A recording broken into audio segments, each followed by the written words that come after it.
Sejam bem-vindos ao Podcred, o podcast oficial do Conacred. Eu, Tony Moreira, tenho a alegria de estar aqui ao vivo, diretamente do maior congresso de crédito agro da América Latina, o Conacred. Tendo aquele bate-papo leve, inteligente, descontraído, com as principais vozes e personalidades do setor que deixaram legado, que deixam legado e que vêm fazendo história em toda a sua trajetória. E é claro que esse bate-papo de agora não pode ser diferente. A gente vai bater um papo com a fera e olha só, com um tema que tá bombando. Não queria falar não, mas tá bombando. E o homem chegou para trazer tudo pra gente aqui. Chegou prometendo muito, tenho certeza que vai entregar muito mais. Mas eu não vou ficar queimando largada aqui e vamos logo ao que interessa. A gente está falando nada mais dele que é sócio da Rodão Magela Advogados, escritório referência nacional em direito do agronegócio, contencioso civil e recuperação judicial. Agora você já ficou fácil. Estamos falando aqui nesse episódio com o doutor Otávio Magela. Doutor, seja bem-vindo ao Podcred. Obrigado, Tony. Obrigado. Um prazer estar aqui com vocês, conversando, compartilhando um pouco da experiência que a gente vem tido aí durante toda a trajetória. O prazer é todo nosso, doutor. Obrigado pela participação, obrigado pela confiança. E o tema de agora promete, hein, doutor? Se olha só, eu tenho atuado com o Podcred aqui já há um bom tempo e sempre que a gente fala dessas duas letrinhas RJ, dá o que falar. Nunca vi tanta duas letras fazer um barulho como faz, hein, doutor? E o tema de hoje, pessoal, a gente está falando aqui de recuperação judicial. Como prevenir e suas características. E daí vai. Doutor, eu já começo aqui te cutucando. Tem como prevenir, doutor? É complicado, Tony. Eu acho que a maior forma de prevenção da recuperação judicial mesmo é no momento da concessão do crédito, né? Tem que fazer uma avaliação daquela vida daquele produtor, de quem está buscando esse crédito ali, se o cara tem uma atividade organizada, como que está a alavancagem, como estão as dívidas, se ele tem uma boa produção, se ele tem técnica de produção. Então, tudo isso é aquele dever de casa mesmo que o fornecedor precisa fazer. O beabá, né? O beabá que ele precisa fazer na concessão do crédito, no início de tudo. Só que eu acho que a gente não deve focar no prevenir a RJ, porque isso hoje é uma coisa que está muito está em alta mesmo, como você mesmo disse, é uma realidade do mercado, né? Eu acho Quando a gente diz em prevenir, parece que a gente está meio que normalizando as RJs que estão acontecendo. Eu acho que é como se comportar diante da recuperação judicial. Eu acho que esse é o principal ponto, né? Como que o credor pode se comportar com uma recuperação? Ele deve fechar as portas para aquele devedor? Como que ele minimiza os impactos desse processo, né? Eu acho que é por aí que a gente precisa começar a conversar, porque prevenir é muito complicado, né? Não depende da gente aqui, a não ser da questão do beabá mesmo aí, da concessão do crédito. Mas depois que você cai numa recuperação judicial, o que você precisa fazer? Não é melhor, às vezes, se aproximar desse devedor, ser um credor fomentador, algo nesse sentido, para minimizar os impactos que essa recuperação já vem, para que você não caia num deságio muito grande, um parcelamento a perder de vista dessa conta. Então, eu acho que é o principal ponto aqui é o comportamento. Como que o credor deve se comportar diante dessa recuperação, né? Maravilha, eu falei que o homem ele ia chegar chegando e ele chegou, hein, gente? Doutor, a gente estava falando aqui, né? Recuperação judicial, vamos colocar aí no termo jovem, doutor, vamos nos tornar um pouquinho jovens aqui. Eu tô com um pouquinho mais acima dos 30, me permito a isso. Tá no hype, né? RJ tá no hype. Mas o que tem por trás dessa onda, doutor? E assim, eu sei que talvez o senhor não tenha, pode ser que não tenha uma bala de prata para dizer, Tony, eu afirmo que isso daqui seja a causa raiz. Mas uma onda tem uma instabilidade jurídica, uma instabilidade geopolítica. O que necessariamente está por trás desse boom de RJ, doutor? Boa pergunta, Tony. Vamos lá. A gente vem acompanhando várias recuperações judiciais aí ao longo do tempo, né? E assim, olhando todas essas recuperações, a principal justificativa de quem pede é muito da questão dos juros altos, do custo de produção que está alto, do preço que eles alegam que está baixo, que as margens vão se apertando, né? existe também toda essa situação que muitos justificam por conta de uma quebra de safra que teve, né, tem problema geopolítico e tudo mais. Só que se a gente buscar um histórico de como que aconteceu tudo isso, assim, pelo menos na minha visão, eu acho que tudo começa ali na época da pandemia, né? Que é onde o grão teve aquela explosão de preço. De 80 para 180? De 80 para 180. E aí todo mundo ficou meio que deslumbrado com isso, achando que continuaria dessa forma, né? Então, muita gente fez muito compromisso pesado. Fizeram contratos de arrendamentos pesados, troca de maquinário, abertura diária, acreditando que ficaria nesse mesmo patamar de preço. Acontece que na safra seguinte houve uma quebra de produção muito grande e o custo da produção também, como o preço daquela época tinha aumentado, o custo também aumentou. Com essa quebra de produção já foi apertando bastante o pessoal aí. Logo depois, a safra seguinte teve uma boa produção, só que o preço não foi para cima, o preço normalizou dos patamares que estavam, né? Não acompanhou essa alta desse custo e tudo mais. Então, acontece que foi mais uma vez ali apertando mais as margens dos produtores ali. Aí, obviamente, tem a situação dos juros altos, o custo da produção também, né, subiu, isso aí a gente sabe e acompanha o mercado dessa forma. E também tem a questão da organização da atividade, né? Muitos não estavam com essas atividades minimamente organizadas. Não estou falando que todos que pediram recuperação estão dessa forma, mas tivemos muitos produtores que não estavam com essa atividade organizada, não tinha aquele planejamento financeiro, sabe? De gastar menos do que ganha, colocando em termos mais simples assim.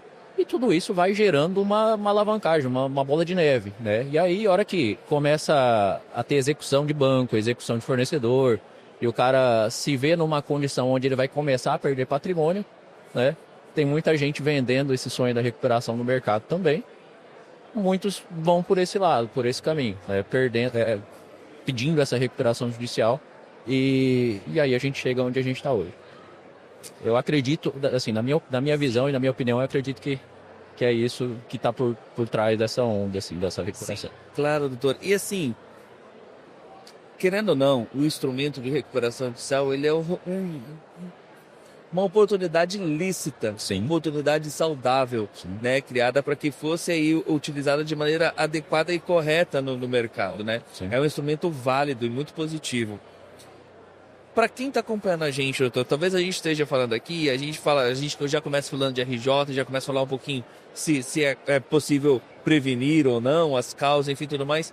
Mas se o senhor pudesse dizer para a galera qual que é a diferença clara, ou talvez assim, as evidências mais palpáveis entre uma recuperação judicial saudável, essa que é válida, e uma que é essa mais oportunista, vamos colocar assim. Boa pergunta, Tony. Então, como você disse, o processo de recuperação judicial ele tem um intuito bacana, né? Ele de fato veio, a lei trouxe essa possibilidade da recuperação judicial para garantir que empresários com atividade viável, né, tenham uma possibilidade de ter um fôlego para quitar todas as suas obrigações, renegociar com seus credores, sem que com isso eles fossem perdendo patrimônio no meio do caminho. O que acontece? Hoje, se a gente pegar uma RJ saudável, a gente pode falar de RJ saudável, eu entendo que é aquela onde o produtor ou o empresário que pede, porque tem outros empresários também, buscam esse credor e fazem uma negociação que seja justa, né? Que não é uma coisa que vai sangrar o credor ali, vai aplicar deságios significativos, sabe? Mas vai tentar equalizar essa conta de uma forma que vai caber dentro do fluxo de caixa dele, mas também que não vai gerar um efeito cascata, vamos dizer dessa forma, né? Já a oportunista, eu acho que vai muito de encontro a essa segunda parte do que eu falei aqui agora, né? Porque a gente tem visto muita recuperação judicial no mercado, onde o empresário apresenta um plano de recuperação com 90% de deságio, um parcelamento de 20 anos, uma carência de 3 anos depois da homologação do plano. Então, assim, para o plano ser homologado, já uns 3 anos de processo no mínimo. Depois disso, tem mais 3 anos para começar a pagar, parcelado em mais 20 anos, sabe? Então, acaba que assim, na minha opinião, eu acho que isso é pesado, né? O credor que fornece um crédito, que vende um produto, ele espera que ele vai receber naquela safra, até porque ele tem outros compromissos também para pagar com aquele dinheiro. E aí ele cai numa recuperação, então 90% de deságio, né? Acaba que vai criando um problema aí, um problema meio sistêmico também. Não é fácil, né, doutor, falar sobre esses sintomas, as causas e como tem acontecido, mas assim, a gente está aqui para isso também, doutor. Eu já disse em alguns episódios que um dos intuitos do Podcred é tocar na ferida. Sim. Porque eu sinto que muitas vezes a ferida ela fica na nossa bolha, fica numa conversa um pouquinho mais restrita e a gente perde uma oportunidade de educar.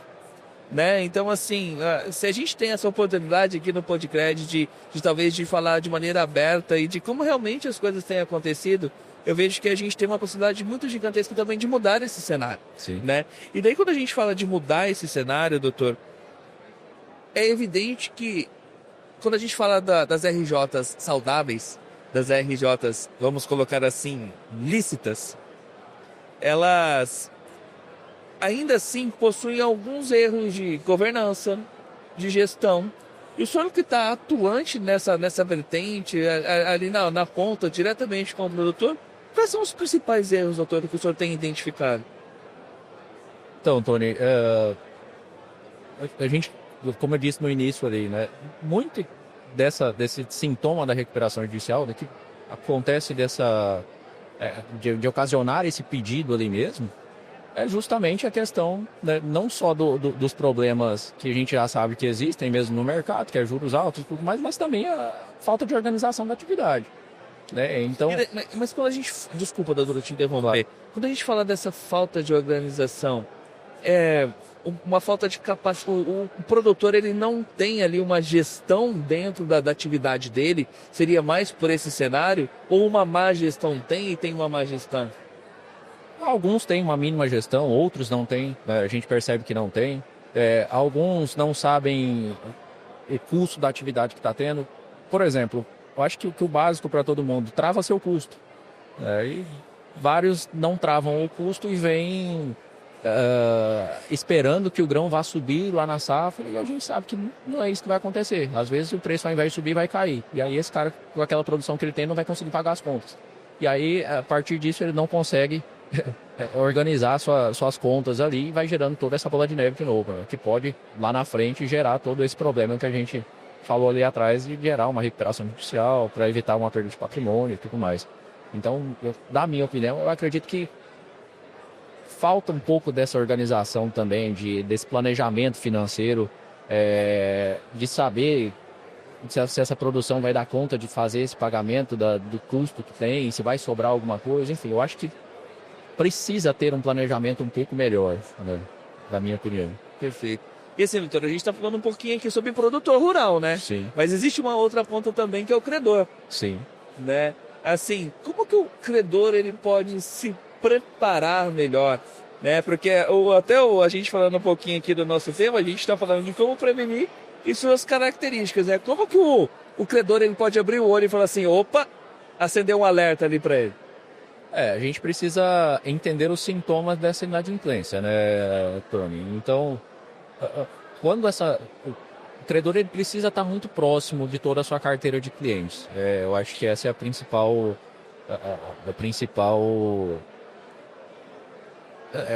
que o credor precisa ali. Né? Ele precisa estar próximo para perceber quando esse cliente está tendo algum tipo de problema financeiro. Ele precisa entender se esse cara começou a ter protestos, se esse cara começou a ter negativação, se ele começou a querer discutir contratos. Eu acho que tudo isso é motivo para o credor ficar de orelha em pé, né? De ficar aguardando que pode ter alguma coisa lá na frente. Né? Outros sintomas de inadimplência que a gente já vem vendo bastante aqui, inclusive lá no escritório a gente já viu muito desses casos. Né? Muitos credores fazem contrato de barter com o produtor rural. E aí, às vezes, esse produtor está esperando ali uma colheita de umas 60 sacas de hectare, por exemplo, só que deu algum problema que ele não vai colher 60, vai colher 50. É o motivo que o credor ficar alerta, porque pode ser que ele não vá cumprir esse contrato. Né? Querer empecilho, criar empecilho também na questão do monitoramento da atividade. O credor ele faz esse monitoramento da lavoura, né, para fazer esse acompanhamento, quando que ele vai começar a colher e tudo mais. Quando o produtor começa a impedir esse monitoramento, né, é um dos sintomas também que pode ter uma inadimplência lá na frente. E aí, quando a gente vai... A gente teve um outro caso também no escritório que foi...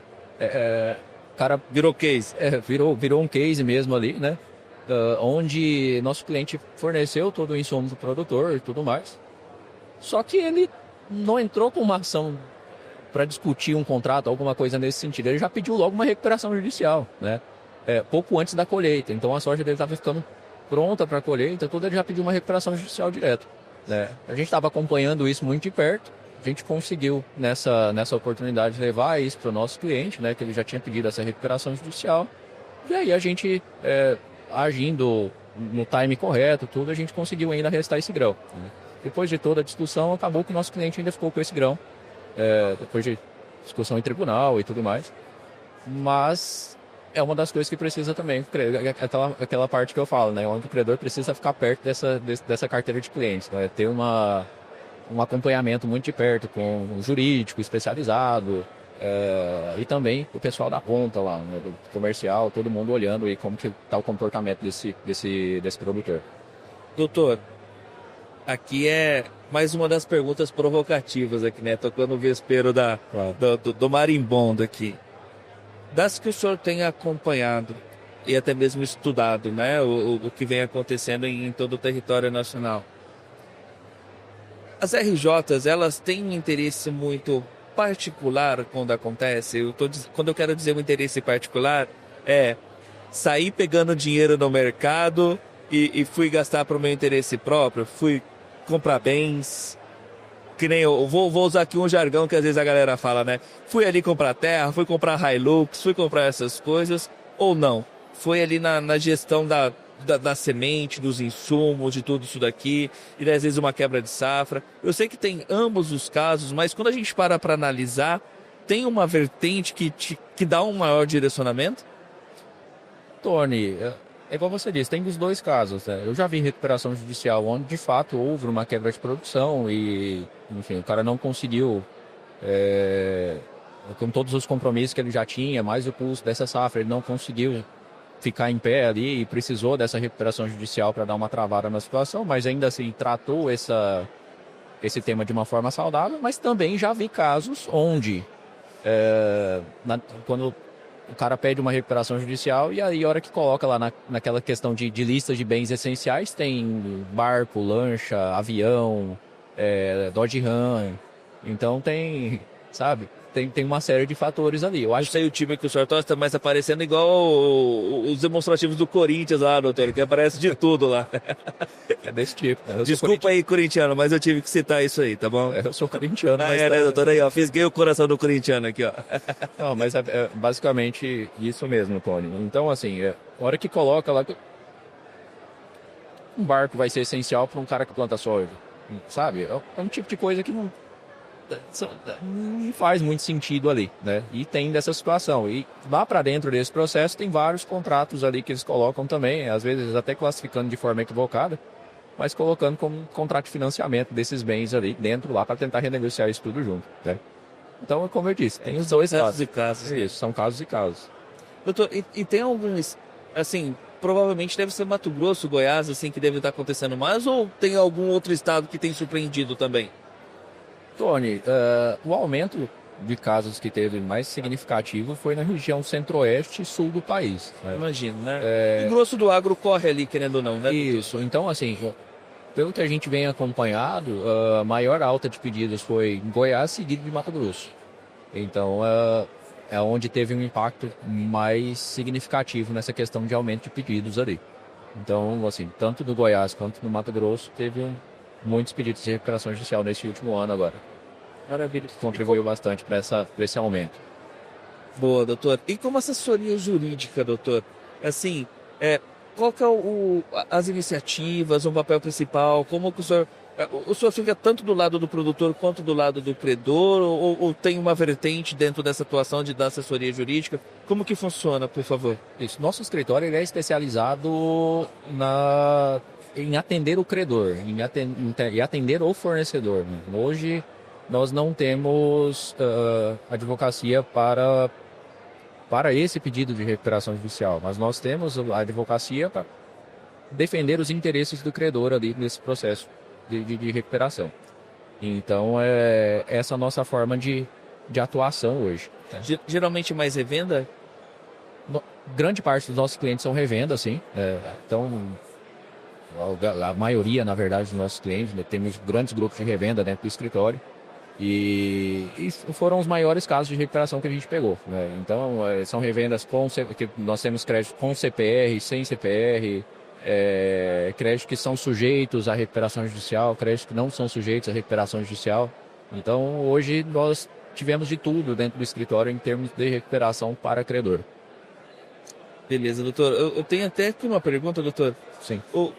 No sentido de que, assim, para quem ainda tem dúvidas, né? Como que funciona necessariamente esse processo de recuperação judicial? Ele precisa ir num fórum? Como que funciona? Falando de um produtor rural aqui, tá bom? Depois a gente pode falar do credor, mas como que ele abre uma RJ? Boa pergunta, Tony. Começo de tudo, né? Como eu disse, o processo de recuperação judicial ele tem ali como objetivo a renegociação de todas essas dívidas. Então, assim, para que o produtor possa pedir uma recuperação, o advogado dele vai fazer uma petição inicial, faz um protocolo lá faz a distribuição do processo que a gente chama, e dentro desse processo ele vai colocar toda a documentação que a lei exige, né, comprovando que ele cumpre os requisitos necessários exigidos pela lei para que tenha deferido o processamento dessa recuperação judicial. Então, dentre esses requisitos estão os demonstrativos de exercício de atividade, de viabilidade da atividade, todas as dívidas sujeitas à recuperação. Então, tudo isso precisa estar dentro desse pedido, né? Logo após esse pedido, o juiz reconhecendo que existe o cumprimento dos requisitos, né, o juiz defere o processamento da recuperação judicial e, a partir do deferimento do processamento, e todos os outros atos, né? Então, a partir desse deferimento do processamento da recuperação judicial, vai abrir prazo para o credor apresentar habilitação ou divergência de crédito. Então, a habilitação é quando o credor olhar a lista de credores e ver que seu crédito não está lá dentro.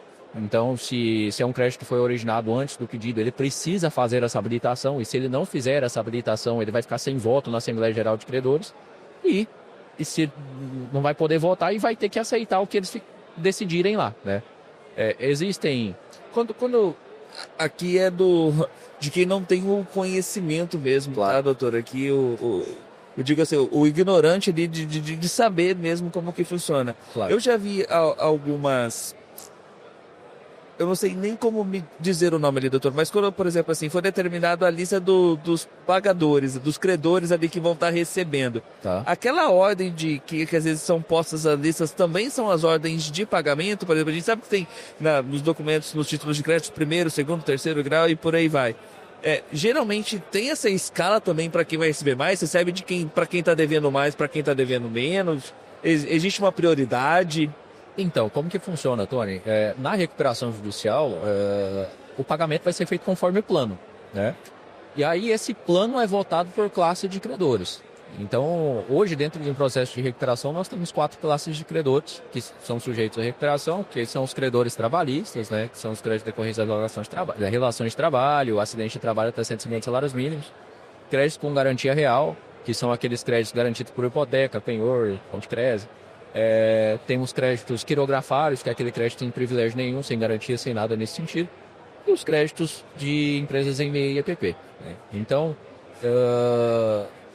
apresentado o plano de recuperação, esse plano precisa prever pagamento para cada classe desses credores, né? Não existe uma ordem de quem vai receber primeiro dentro dos credores da mesma classe.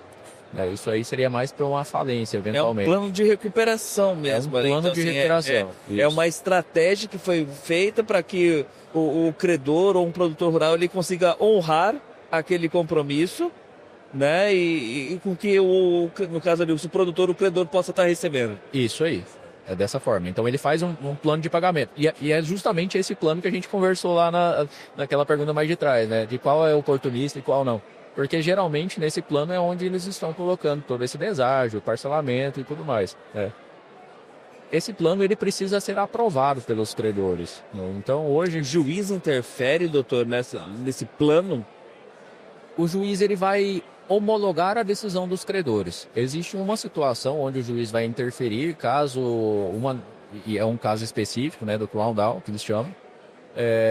Mas o normal, a regra comum ali, né, a regra geral do processo é que o juiz só vai homologar. Um comum acordo entre todos os credores e daí depois leva para homologação do juiz. Isso aí. E aí, assim, para aprovação de classe, o que é necessário para aprovação dessas classes? Né? Para os credores trabalhistas e MEPP, é somente voto de cabeça, independente de valor de crédito. E para os credores de garantia real e os credores quirografários, tem que ter tanto a cabeça quanto crédito. Né? Então, precisa ter 50% mais um, né, a maioria dos credores, de cada uma dessas classes. Sendo que na classe garantia real e na classe quirografária precisa ter essa dupla aprovação, tanto a maioria de cabeça quanto a maioria de crédito. Então, precisa dessa forma de aprovação. Quando um produtor rural ele entra em recuperação judicial, ele pode continuar plantando? Ou ele deve continuar plantando? Porque ele não tem como pagar, né? Ele deve continuar plantando, porque a recuperação, ela, como eu disse, ela veio para garantir a continuidade das atividades viáveis, né? Então, viabilizar dívidas, assim, talvez também? Porque às vezes... viabilizar a própria atividade mesmo ali, né? Porque o que acontece ali? Qual que é a atividade do produtor rural? É o plantio, é plantar para vender a soja e a empresa dele está ali. A empresa dele está ali. Então, se ele entra com uma recuperação e ele para de plantar, a gente entende que a atividade dele perdeu a viabilidade. E aí já não é mais caso de recuperação, é caso de falência. Né? Então, ele precisa continuar plantando, né? Para continuar em recuperação judicial, para continuar tendo renda, para conseguir, inclusive, pagar esses credores do plano de credores que eles vão apresentar. E daí, doutor, assim, eu não sei como que o senhor tem visto ou como realmente acontece, ele precisa continuar plantando, só que ele está devendo um punhado de empresa dentro do mercado. Sim. Como que fica o crédito dele? Como que ele consegue acesso aos insumos novamente? Essa é uma questão importante, Tony, e justamente vem muito da inovação mesmo do processo de recuperação, né? Porque, assim, de fato, quando ele pede uma recuperação judicial, o crédito dele acaba. Só que o credor que teve seu crédito arrolado lá dentro da recuperação judicial, ele pode ser um parceiro desse devedor também, para fins dessa recuperação. Uma vez ele sendo parceiro, continuando um fornecimento, continuando entregando produto para que esse produtor consiga plantar, ele pode pegar novas garantias, ele pode pegar uma alienação fiduciária de um imóvel desde que autorizado pelo juiz, por exemplo. O crédito dele esse novo crédito vai ser extraconcursal e o mais importante é que ele pode receber de uma forma um pouco diferente do que aquilo que está proposto para todos os credores lá dentro do plano do comum. Né? Então, como ele é um credor fomentador, um credor parceiro, esse produtor que pediu RJ, ele pode propor uma forma diferente de pagamento para esse fomentador e parceiro, né? Então, acho que isso é bem, bem interessante. O produtor rural, ele consegue abrir mais de uma RJ? Tony, não, mais de uma não. Porque ele vai ficar em recuperação judicial depois da aprovação do plano por mais 2 anos. Assim, não tem como ter essas duas recuperações concomitantes, assim, sabe? Ele precisa ter uma só. Até porque é o seguinte, para que o produtor peça uma recuperação judicial, ele precisa se inscrever na junta comercial para ele passar a ser empresário, mas ele vai ter uma personalidade jurídica só. Ele vai continuar sendo um produtor rural, pessoa física ali, só que exercendo atividade como empresário. Então, não teria como, por exemplo, ele pedir 2, né? Não vai dar certo. A minha dúvida era, por exemplo, assim, ele conseguiu esse novo crédito, né? Mesmo que extrajudicial ali, no caso, extrajudicial ou concursal, que o senhor disse? O crédito extraconcursal. Extraconcursal, né? Isso, extraconcursal. É o crédito que não se sujeita àquele processo de recuperação. Porque ele já pediu uma recuperação dali, então ele não vai pedir outra de novo para colocar esse mesmo crédito lá.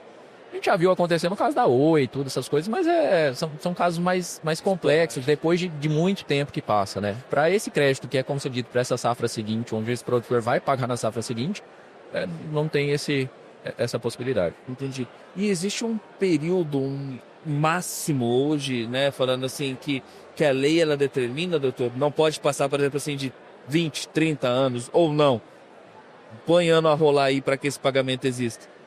Então, né, depende muito do plano de recuperação. Então, assim, se o plano de recuperação prevê que o pagamento vai ser feito em 30 anos e esse plano for aprovado pelo credor, né, isso aí infelizmente, é assim que vai acontecer.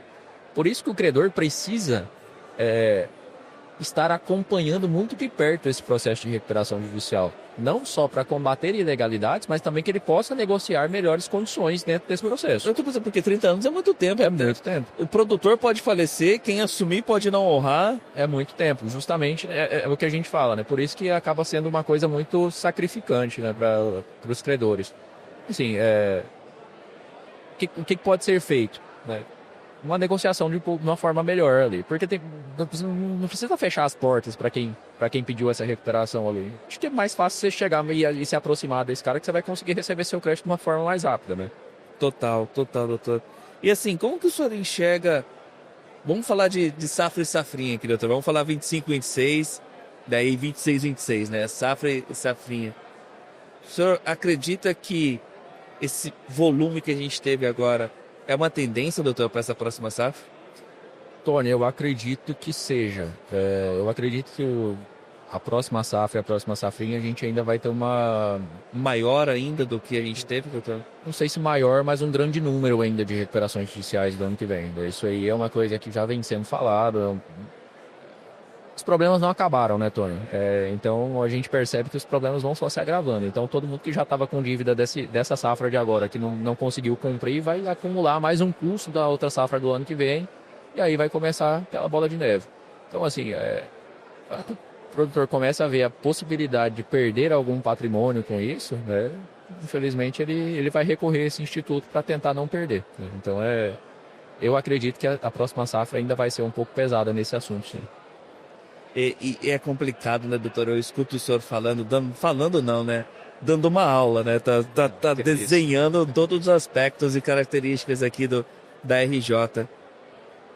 A tendência daquilo que a gente, no caso, vem observando, e assim, eu vou entrar num ponto aqui, e nem quero me adentrar muito nisso, mas ano que vem é um ano de eleição. E isso a gente sabe o quanto afeta, e dependendo ainda de quem, no caso, foi eleito no nosso presidente, afeta bem mais. Sim. Eu tenho escutado algumas especulações que talvez só depois de 27 a gente volte aí a ter uma melhora no cenário e tudo mais. Mas daí é uma preocupação pessoal. Essa melhora, será que assim, eu vejo que a gente vai passando, talvez isso seja maneira as quais os produtores estão, no caso, encontrando para passar por essa... A gente sabe que o agro ele é cíclico, né? E a gente talvez esteja nessa decrescente agora. Qual seria, doutor, na sua visão, assim, algo que a gente pudesse falar assim, cara, vamos ajudar a respirar? Qual seria uma perspectiva boa que o senhor consegue enxergar nessa seara de recuperação judicial? Você fala na questão de quando vai melhorar? Isso, assim, talvez diminuir esse boom ou ter uma visão de utilizar ela realmente de maneira lícita, né? Ou o senhor ou ver como uma tendência que veio para ficar? Tony, é um pouco difícil assim a gente fazer esse tipo de previsão, né? Eu tô botando o nome numa rascada, vocês estão vendo, né? Mas eu acredito ainda que a partir de 2027, se as coisas de fato se confirmarem que vai dar uma melhorada, né, a tendência é diminuir um pouco esses pedidos, né? Porque, como eu disse, geralmente esses produtores acabam pedindo isso aí por conta que se enrolaram em dívidas, estão muito alavancados e... Mas, doutor, vê se eu tô ficando maluco no que eu tô pensando, tá? Por favor, me corrija. Ele entrou em recuperação judicial, tá? A gente tá tendo esses bons de recuperação judicial. A gente está tendo uma instabilidade jurídica, querendo ou não, também dentro do setor. Fora de uma instabilidade climática, fora de uma instabilidade de diversas outras coisas, de compliance socioambiental, daquilo tudo que a gente já vive. Sim. O crédito vai ficar mais caro. Obviamente. Já está caro, mas vai ficar ainda mais caro. Obviamente. Como que esse cara que entra em recuperação judicial vai conseguir com um crédito mais caro honrar os seus compromissos? Então, Tony, o que acontece ali? Quando esse cara pede essa recuperação judicial, aquelas dívidas que estão lá para trás, elas vão ser todas suspensas, né? Então ele não vai precisar, por um tempo, fazer o pagamento dessas dívidas até a aprovação desse plano. Lógico que são as dívidas que se sujeitam a essa recuperação. Então, isso, querendo ou não, já dá um fôlego para ele. Só que, em paralelo dessas dívidas, tem as dívidas extraconcursais, né? E são as dívidas de CPR física, atos cooperados, alguns créditos rurais, alienação fiduciária. Então, assim, é difícil, né? Para cumprir também, continuar desenvolvendo essa atividade, é difícil do lado de lá também. Mas, querendo ou não, ele tem um fôlego aqui por conta da suspensão todas essas outras dívidas aqui, né? Eu acho que ele precisa utilizar esse tempo onde ele não vai fazer o pagamento dessas outras dívidas para tentar minimamente organizar a sua atividade, né? Não fazer novos investimentos, não abrir terra, não comprar e trocar maquinário, enfim, né? Eu acho que precisa ter um mínimo de consciência também do lado de quem está devendo para que consiga equalizar suas atividades. Não adianta a pessoa que já está com um monte de dívida querer, eu vou abrir mais área, eu vou trocar todos esses maquinários, eu vou trocar carro, eu vou comprar caminhonete, aquela coisa toda. Você não Tem que fazer o pé de meia ali, né? Fazer esse guardadinho. É isso aí. Doutor, a gente está quase chegando ao final desse episódio. Doutor, eu não sei, né? Aqui está sendo literalmente uma aula e eu estou aqui como um aluno aprendendo com o senhor. Tem alguma característica, né? Ou algo que a gente não passou aqui sobre a RJ que o senhor poderia mencionar, poderia falar para a gente aprender um pouquinho mais?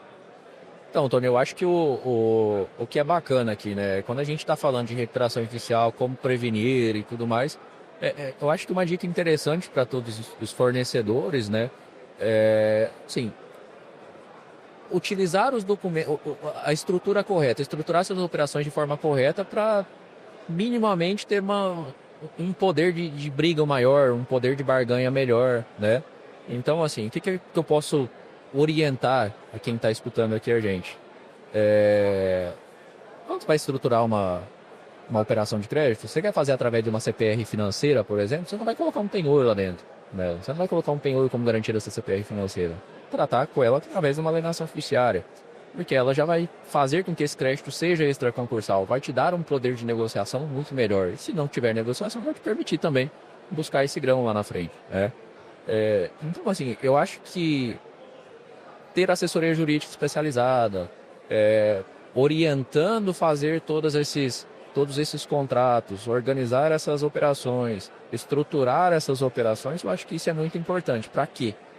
Tem a estruturação correta e se chegar a cair numa recuperação judicial, você tenha todo o poder de barganha, tenha como brigar. E se eventualmente não tiver acordo, não tiver nada nesse sentido, para que seu crédito, pelo menos, não se sujeite a essas condições de plano de recuperação que a gente acabou de comentar aqui agora, né? São essas de deságio elevado, parcelamento elevado e tudo mais. Acho que isso é uma aula, gente, é um MBA. É isso aí, doutor. A gente tem um quadro aqui, um pouco mais leve agora, que é o dar crédito para quem. E nesse dar crédito para quem, a gente sabe que às vezes é difícil a gente dar crédito para uma única pessoa, diante de toda essa trajetória, diante de tudo aquilo que a gente vem construindo dentro do setor. E aqui pode ser um colega de profissão, pode ser um professor, pode ser um mentor, pode ser esposa, porque às vezes se não colocar a esposa complica também depois na hora de entrar em casa. Mas aqui a ideia é a gente, ao invés de deixar uma pessoa só, doutor, a gente fala assim, quais são as 3 pessoas que o doutor Otávio agora gostaria de dar crédito? Pergunta boa, né? Você já mexe muito com o pessoal emocional da gente, né? Que já vem toda a trajetória. Então, eu acho que eu vou tratar como uma pessoa só, mas acho que meus pais foram as pessoas que mais me incentivaram na minha vida inteira. Então, eu não posso dar crédito para outra pessoa e deixar eles de fora. Então, seria a primeira pessoa, né? Minha esposa, obviamente, eu acho também que é uma pessoa que muito me ajuda, muito parceira e, enfim, se eu tô onde eu tô hoje é muito por conta de toda essa parceria que a gente construiu aí durante esse tempo que a gente tá junto. Tá com moral com o homem, esposa. E a outra pessoa, obviamente, também não posso deixar de fora, né? É o Mel, que é meu sócio aqui, né? O meu sócio do escritório, e aí eu estendo esse crédito também a toda a minha equipe do escritório, porque o Mel que foi quem me deu um voto de confiança, quem veio comigo para a gente criar o que a gente está criando, onde a gente está chegando, né? E sem nossa equipe também a gente não teria conseguido chegar onde a gente chegou, né? Então eu acho que são as pessoas que eu busco. Não foram só 3 ali, mas, mas foram as pessoas que a gente busca da Cleide. E doutor, eu fico muito feliz com a maneira genuína que o senhor está respondendo. Eu estou vendo o senhor com os olhos lacrimejados, né? É tão bom quando a gente pode ser grato e poder agradecer alguém por toda essa construção de trajetória. Sim. E agora eu vou quebrar um pouquinho de protocolo aqui, doutor. Se o senhor pudesse mandar um recado para uma dessas 3 pessoas, papai e mamãe, esposa ou pro Mel, para qual o senhor escolheria? E manda um recado para ela agora. Eu só tenho que agradecer, né, Tony? Você me pegou desprevenido agora. Eu sei disso. A gente não ensaiou essa parte, né? Não, mas muito obrigado por todo o apoio, né? E acho que assim, não me ensaiei para essa parte, não. É isso, aqui agora é água com açúcar, a hora que vem água com açúcar, né, doutor? Doutor, pra gente poder encerrar esse episódio que tá muito rico e eu tô muito feliz de poder ter tido esse papo com o senhor. Se eu puder deixar uma frase, ela pode ser sua, pode ser de alguém que o senhor se inspire também, para deixar para essa galera que está acompanhando a gente aqui agora, que a sua frase possa ecoar na eternidade para quem assistir esse episódio nosso, doutor. Qual seria a mensagem? Tony, eu acho que a principal mensagem que eu posso tentar deixar para as pessoas que estão nos ouvindo aqui nesse momento é de fato não é uma mensagem, não é uma frase nem nada, mas é aquela mensagem de fato organizem suas atividades, né? Tenham boas ferramentas, tenham um bom jurídico, estruture suas operações para que, se eventualmente chegar a cair numa recuperação judicial, não seja o fundo do poço, né? E que consiga sair bem disso ainda, né? Eu acho que essa é a principal mensagem que a gente precisa deixar aqui, né? Principal, né? Não caia, conceda o crédito bem, mas se cair, né, não é o fundo do poço. Eu acho que é bem por aí.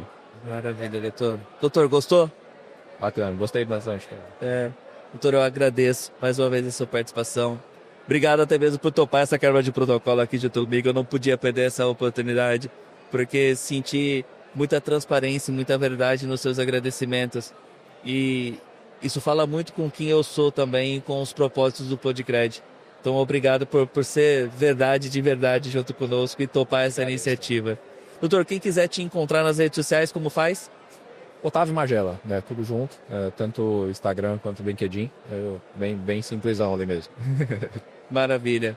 Doutor, muito obrigado. Muito obrigado você também que está nos acompanhando no LinkedIn, Instagram, YouTube, né? Muito obrigado. Faça com que esse episódio chegue ainda a mais pessoas. E já sabe, tamo junto aqui ao vivo do maior congresso de crédito agro da América Latina. Obrigado você que nos acompanhou até agora. Um beijo, um abraço, Deus abençoe e até a próxima.